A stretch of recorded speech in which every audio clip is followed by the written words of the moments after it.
ગેરકાયદેસર અને નિયમોનું ઉલ્લંઘન કરીને ચાલતી ઓનલાઈન ફાર્મસીઓ સામે દેશભરમાં વિરોધનો સૂર ઉઠ્યો છે, જેના ભાગરૂપે જામનગરમાં પણ આજે દવા બજારો સંપૂર્ણપણે બંધ પાડીને વિરોધ પ્રદર્શન કરવામાં આવ્યો છે.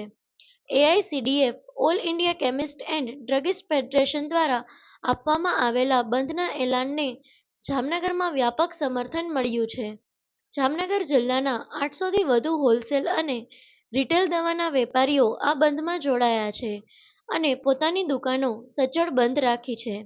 કેમિસ્ટ એસોસિએશન દ્વારા માંગ કરવામાં આવી કે ગેરકાયદેસર ઓનલાઈન ફાર્મસીઓ બંધ થાય તેમજ ઈ-ફાર્મસીઓમાં થઈ રહેલી ગેરરીતિઓ અટકે અને સરકાર આવી ગેરકાયદેસર પ્રવૃત્તિઓ પર તાત્કાલિક પ્રતિબંધ મૂકે.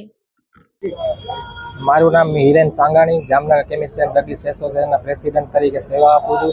આજરોજ 20/5/2026ના અમારી માતૃ સંસ્થા એઓસીડી દ્વારા જે દવા બજાર બંધનું એલાન આપેલું છે, એમાં જામનગર જિલ્લાના 800થી વધુ હોલસેલ અને રિટેલ વેપારીઓ જોડાયેલ છે.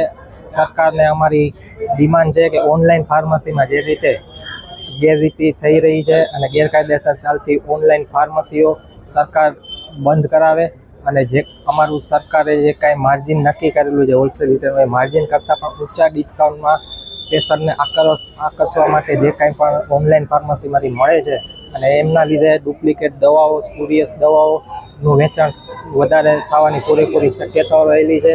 તો આ મુદ્દા ઉપર સરકારની અમારી ડિમાન્ડ છે કે અમારા બધા મુદ્દાઓ, માંગણીઓ પૂરી કરે.